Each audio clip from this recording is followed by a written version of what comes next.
सोनू का बतावत नहीं कि ऐसो होली में मजा ना आवत था। अरे तब बबुआन में और ईरान में लड़ाई ना हुआ। अरे काहे खातिर हो? तो केना पता? अरे ना पता भैया, काहे खातिर लड़ाई होता हो?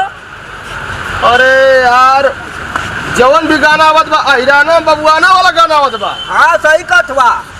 अरे तेरा परिकार खाना ना होली में हो सिंगर दीपक लाल यादव का। हाँ तब गर्दा बचा था। अरे हाँ यार दीपक लालवा का तो गाना बड़ा जबरदस्त है। चला चला चला